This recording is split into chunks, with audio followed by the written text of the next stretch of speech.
In a moment, a conversation with two members of the Citizens Redistricting Commission about their final political district maps.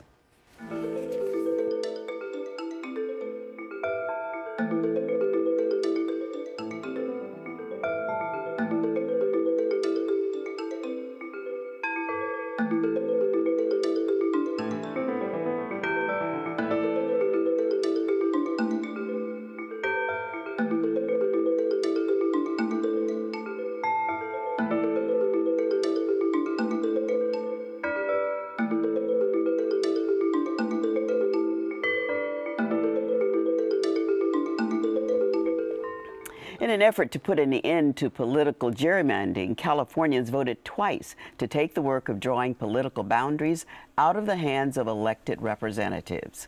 The newly formed California Citizens Redistricting Commission completed and released its maps today. A final vote is scheduled for August 15th after a 14-day public review. Joining me to discuss the new maps are two commission members. They are Cynthia Dai, a Democrat from San Francisco, who's CEO of a high-tech company, and Connie Galambos Malloy, a declined to state from Oakland, is an urban planning manager. My welcome to both of you for being here.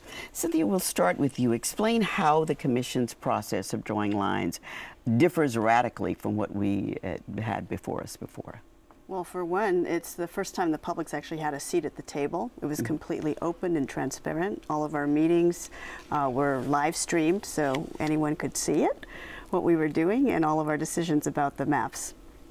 How did that make you feel, to being there, knowing that everything was being recorded that you were doing?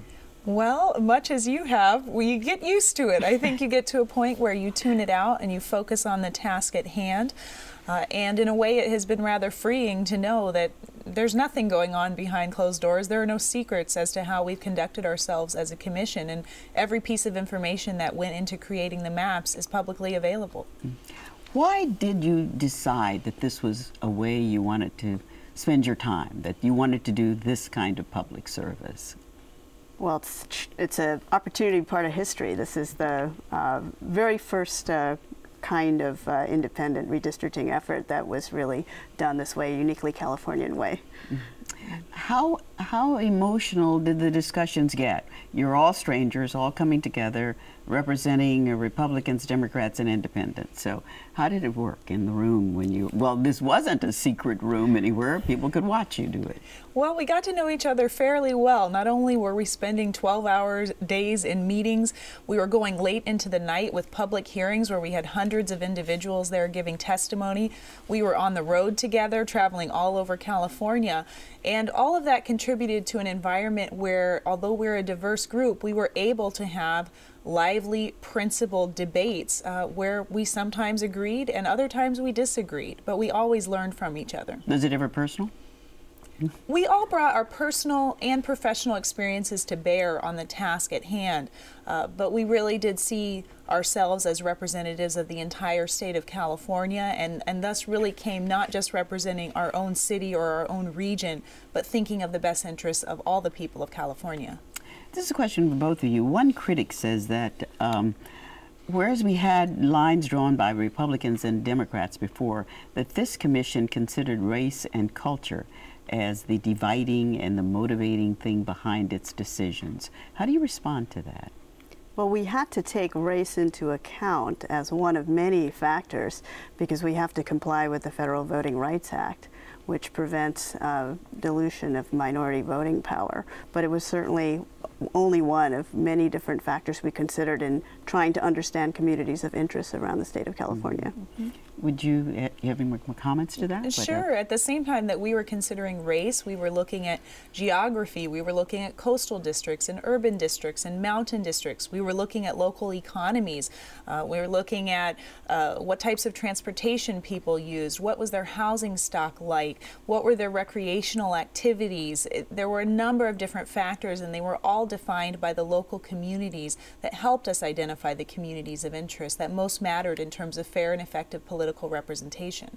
Did you weight any of these issues that are before you? I mean, the federal government's telling you one thing, and then, of course, you're on the edge of politics when you get into this, and there must have been some political pressure from those that you know. I mean, you still lived your normal lives, right?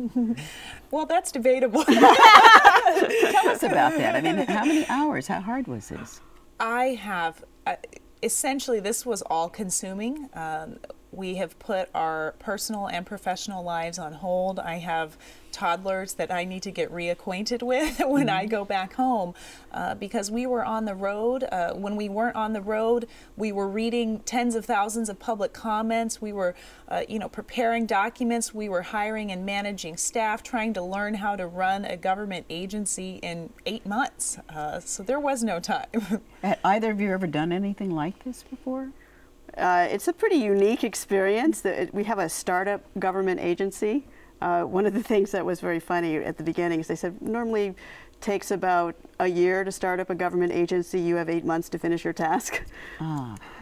So one other story that I read about the working of the commission is that we have fewer competitive districts now than we had before. Would you say that's true or not true? Well, it's interesting. Competitiveness was actually not one of our criteria, but I think that you'll see that it's almost impossible for the new maps to be less competitive than the old maps. Only one seat changed parties in the last 10 years. So we have a number of districts where there are no incumbents. It's essentially wide open, and so one of the things that we're anticipating as commissioners is that it's really going to take years for us to be able to look back and identify some of these areas of the state that have been able to foster new leadership from across the state where before there were no opportunities. Are you pleased with the outcome? Very. Very. Would you do it again?